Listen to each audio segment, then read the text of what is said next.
website where I post ASMR and non-ASMR content almost daily. That includes 6 long form, meaning 20 minutes or higher, ASMR content pieces per month. It is the best way to support me.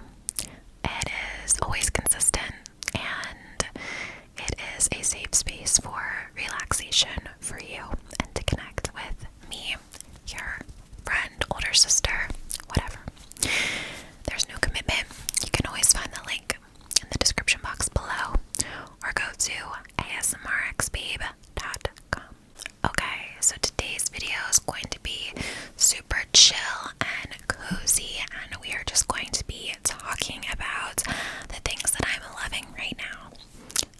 Not like my favorite Tumblr that you can go buy, but just a list of random stuff that I'm riding for, if you will. If you watch Ride the Pod with Penny Drama and Mary Beth Barone. So yeah, that is what we are going to get into today. So we are going to start off strong with my favorite jewelry right now, the jewelry I'm loving, and that is Ana Luisa jewelry, okay? And they are the sponsor of today's video. I'm going to show you some pieces that are so cute.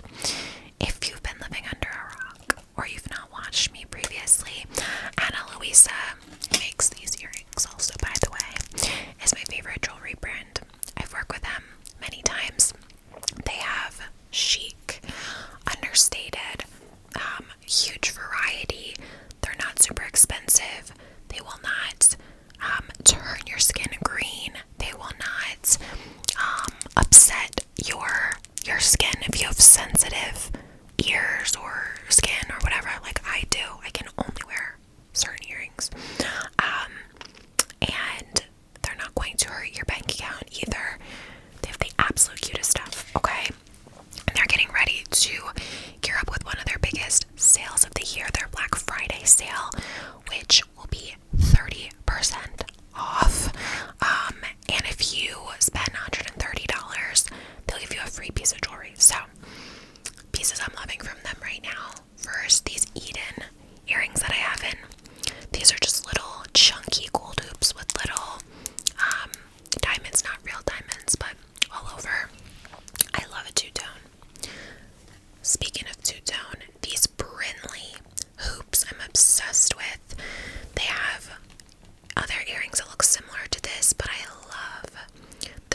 busy with work and there's less classes on my schedule and that I can attend that I like. And for me, I don't put any sort of pressure on myself to do like a specific type of movement as long as it's some type, whether it's Pilates, whether it's kickboxing, whether it's running, walking, you know, playing with my nephew, like just some sort of movement for the day, like makes me feel good. And now it's getting to the point where it's dark at like 4:30. Ugh. And it's also freezing. And I went out for a walk the other day and my freaking ears were frozen. I was like, ugh, I need a good hat, which I could add my hat with my little puffball into this, but that's all that to say. Sometimes I don't want to go outside and take walks in the freezing cold, and I don't have space, but I don't have space in my house for a treadmill, and I don't really like the look, to be honest, of a treadmill in a house, unless it's like in a gym, you know what I mean? I wouldn't even have anywhere, there'd be nowhere I could even put one in my house, but this walking pad that I have is just from Amazon. You can just search up Amazon or Google. It like folds down and it's small, and you could go up to like a light jog on it. I'm pretty sure it goes like 4.5 miles an hour, which for me is like, that's more than a light jog. But I just walk on it and I plop it in front of the TV and watch YouTube or Netflix or whatever, and guys, you will sit there and get your steps in. Like, not everybody has the environment of safety that they can go out and take a walk in, or the luxury of a gym membership to be able to get a quicker workout in, or, you know, access to whatever. If you can, I think these cost maybe like $200 or something, which is not cheap, but like for a treadmill is like, over $1,000. It's got like a little, you know, you can put your phone and the clicker on it. Put my sneakers on, I sit in front of the TV and I walk, and I did like 8,000 steps the other night, and it's just something that doesn't feel difficult but still gets you physical exercise. And I just, it was never something I would probably proactively purchase, but now that I have one, I use it in the winter and I like love it. So that's number 2 of what I love, what I've been loving lately. Next is my cook unities, and I think most of you know that I switched from HelloFresh to Cook Unity. It's because HelloFresh never gave me that damn sponsorship. They had 5 years, guys, okay? 5 years. No, but me and Tony did HelloFresh for like 5 years. Loved it, still love it, but it was becoming a lot, I guess, from the cooking standpoint. I would not call myself a cook, a chef. I don't enjoy it. I'm so busy during the day. I get so stressed with work. I want to finish work and not have to like chop up a million vegetables and things.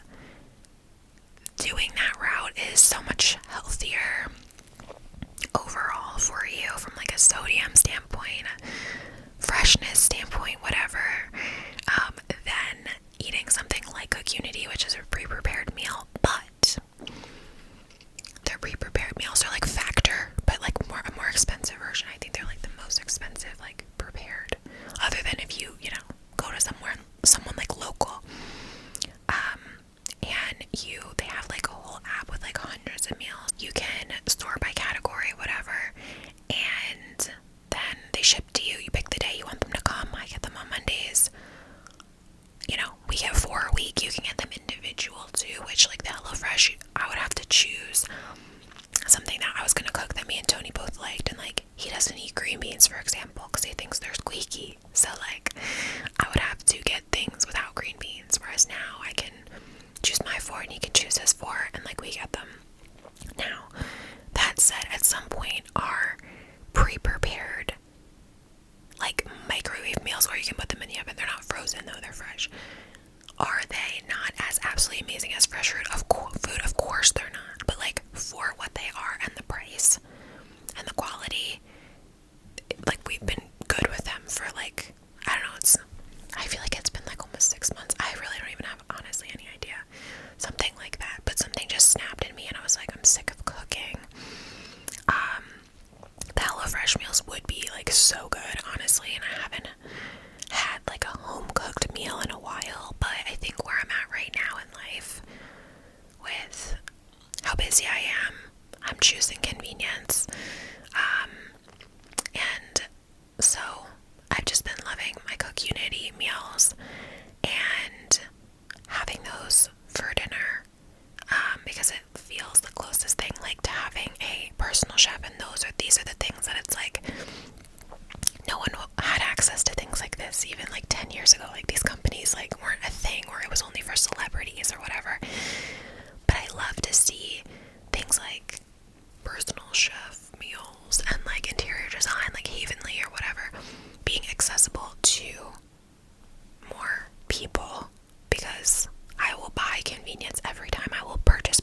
short since May, and it is now what, November, and I haven't even curled it short since, or no, well, I had it short since May, but then I got it like the shortest it's been in my last haircut, which is probably like a month ago now.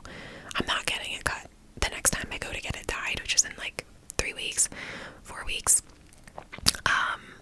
because I was like, okay, like, this is the shortest I want it, like, even take a step back for a moment before I, get it cut again.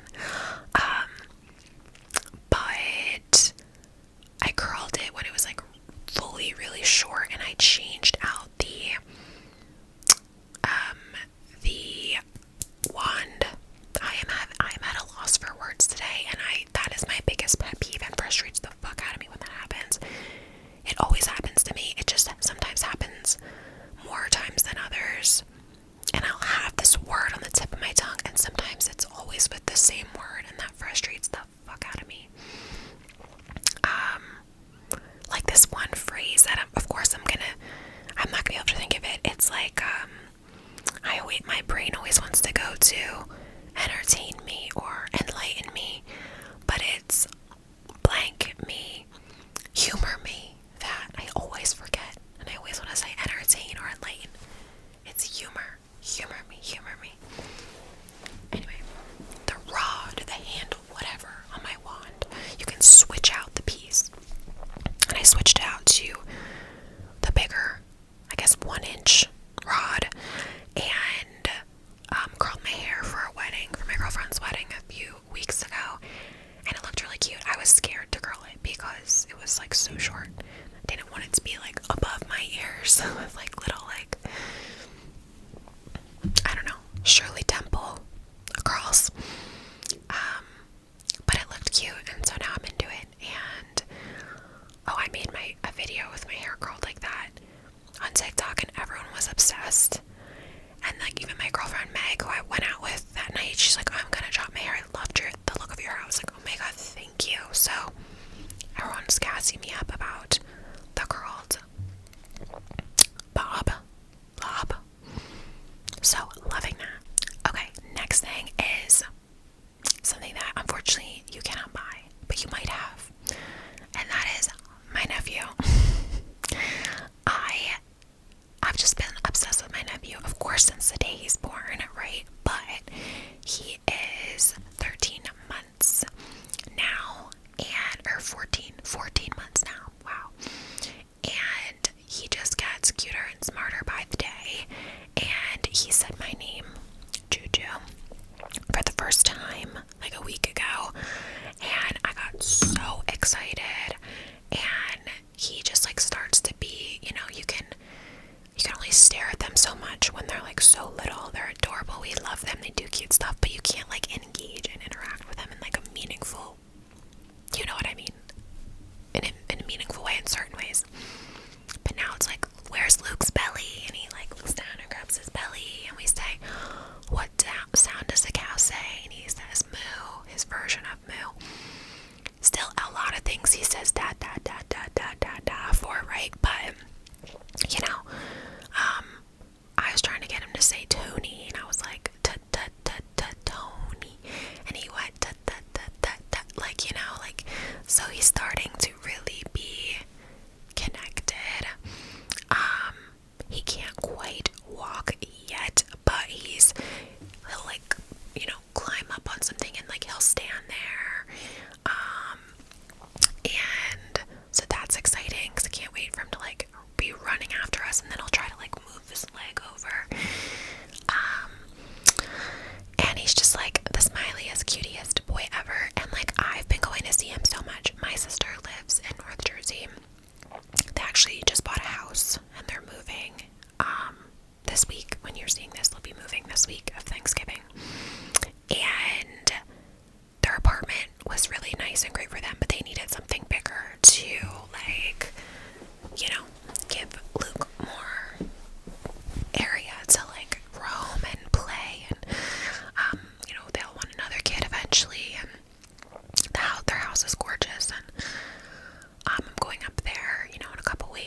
hours is that? It's like almost a 4 hours in a day in my car. Not, it's like 3.5, but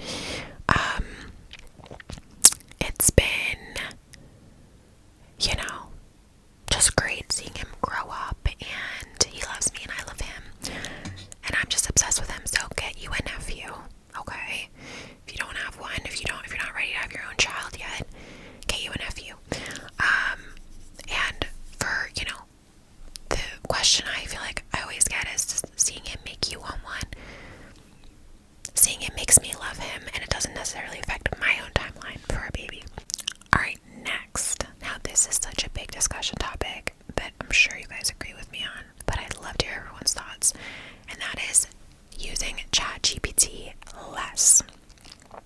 I think the advent and the implementation of AI into the corporate world, into the medical world, into people's personal lives, and like how the pendulum has gone from like, oh my god, it's the best thing since sliced bread, and still the corporate world is like thinking that, whereas now a lot of people are starting to push back on it, and creatives and I don't know, scientists, things like that, because it, I think at surface level, seems like it is the end all be all for everything, right? Like it can write an entire paper for you or tell you this, that, and the third.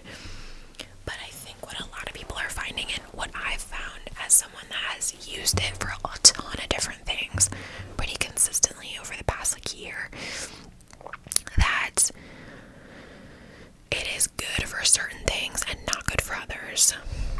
What is it good for? Taking really complex information and simplifying that and summarizing that. A long article, a really technical concept at your work, asking questions that you might be afraid to ask, your boss about your industry, about how something works, whatever, stuff like that, that before you'd have no other option but to Google it and like look through articles, like so surmising like difficult stuff. What it also can be sometimes good at, like helping you frame email responses, or like even validating your feelings, like giving you points to talk through like what you already may be feeling.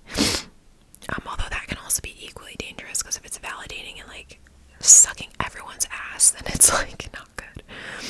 Shouldn't be used entirely as therapy, but occasionally if there's something that, can tell you like, oh, this is a psychological kind of thought behind this way this person might have acted. It's like interesting.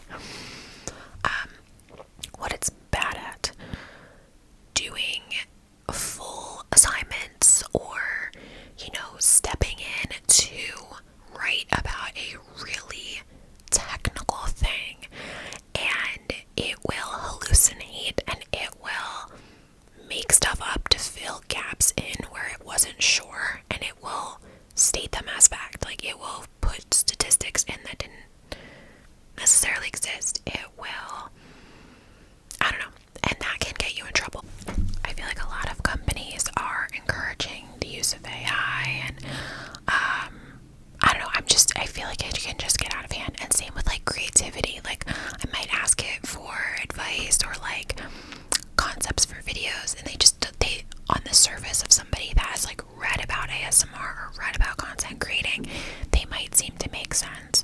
But for me, and what's really specific to my brand, my channel, no matter how much I input to give it like background, it's not always exactly something that I would do, and it might not make sense. And so and it also, I think, is just like mushing our brains, right? Like I think we just have to be really mindful as a society to like not lean too much into like the things that are mushing our brains, which is TikTok, right? Short form content in general, which of course I'm guilty of. It's something that's I use to like unwind at the end of a day, to like turn my brain off. But like, God forbid you start looking at it in the middle of the day, 3 hours can go by. It ruins your attention span. And same with ChatGPT. It's just like easy to just like ask AI a question and, not take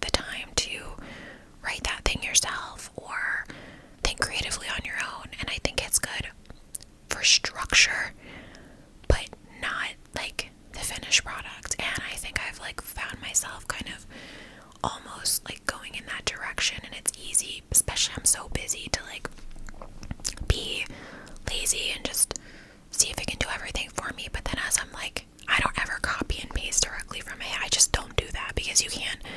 I'm not gonna be prepared to speak to something that I copy and pasted. Like I would retype and just be like, okay, wait, does that make sense? But I'm trying to challenge myself to use it less and for specific situations, and make sure that I'm not using it 24/7 as a shortcut. I know there's extreme views on it, and I'm not in the view that, you know, it's gonna like ruin the entire world, and it could have like a very negative effect if we don't like reel it in. But like the fact that it exists, of course, we can't stop it, is what I'm saying. Like corporations are gonna want to use it to cut costs, whatever. Like you cannot personally just decide like I'm gonna boycott and it's not gonna be a thing. Like it's gonna be a thing. It's too far gone, unfortunately. But you can, as an individual, use it responsibly. Fact check yourself at every step of the way, and just make sure that, you know, you're not over relying on it and relying on it in the wrong situations. You know, it's just pulling and surmising from things off Google and stuff, and it's making its best guess based on probability, but it's not like it's not getting net new information. So it's scary to think that the internet could just become a big, like, AI writes an assignment for a student, then AI grades it, and then it's like, I don't know, that part freaks me out. So what I'm loving right now is trying to be like, whoa, dial it in, baby. Let's use AI less. Okay, 2 more things. First one being small lo-fi ASMR creators. Been loving this, but I just really, I don't know, I just love finding TikTok creators that are small, or YouTubers that are just like doing their thing and not worrying about going crazy viral, or, you know, appealing to the masses, or whatever. Or maybe they are, but they're just small and they're just doing their own thing. I just love a good small creator. I think that, you know, we all love a big influencer or two. I personally love watching Alex Earl's like Dancing with the Stars journey and all that stuff, and she's kind of in that more Kim Kardashian 2.0 category, right? Like from influencer to more, you know, mainstream celebrity, whereas Kim went from like reality star to more mainstream celebrity. But you know, I don't always love the kind of vibe of the really big creator that like loses maybe their sense of self. So small creators in general, and then of course just lo-fi ASMR creators, because they're so relaxing. And then the final thing is, I'm trying right now, this is like a discovery I've had 2 days ago that I really just haven't. I'm not gone shopping in a while, and I've been changing and training the algorithm on TikTok to show me more like fashion videos, and I want to kind of start, I don't know, I do have a gift card to Abercrombie that I'm gonna have to use, but maybe I'm gonna start moving from just Abercrombie to, because I feel like I've gotten a pretty good, like, I feel like my fashion journey recently has been, and I say recently, meaning the past like 3 years, because it takes forever, unless you're a fucking Kris Jenner, it takes forever to curate like a whole like wardrobe, or to like turn over your wardrobe, because shit's expensive, especially if you're buying quality. But I went from my Fashion Nova, like I would buy a new outfit every weekend, it would be cheap, like so crazy, whatever, to more of kind of like a staple, more, you know, classic, timeless wardrobe was still incorporating some trendy pieces and whatever.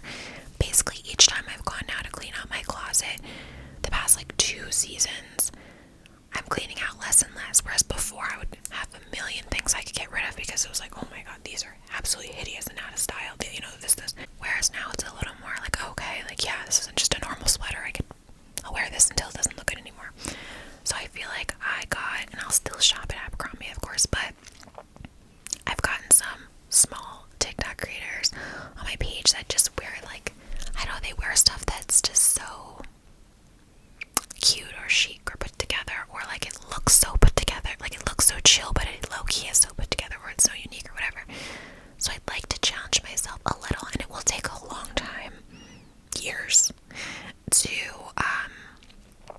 you know, come into my, you know, go from my teens to my crazy 20s to like, oh my all Abercrombie, to more of kind of like a balance, like buy 1 or 2 nice pieces here and there type of thing that maybe lasts me even a lot longer. Or I don't know if I'm explaining this properly, but just I was bitten just a bit by the fashion bug. I don't have and I just don't want to make like impulsive, like outfit based, like plans based decisions on all my outfits, because I think that's like something I can tend to do. But I don't know, I don't really know where to start. If anybody has brands that are cute, that aren't too weird, not too expensive, I'm not gonna spend $500 on a sweater. Like, I'm just not doing that. But maybe 100, 120, you know what I mean? Like something that's like that middle ground. Like I don't know, like Meshki is like a website I do like a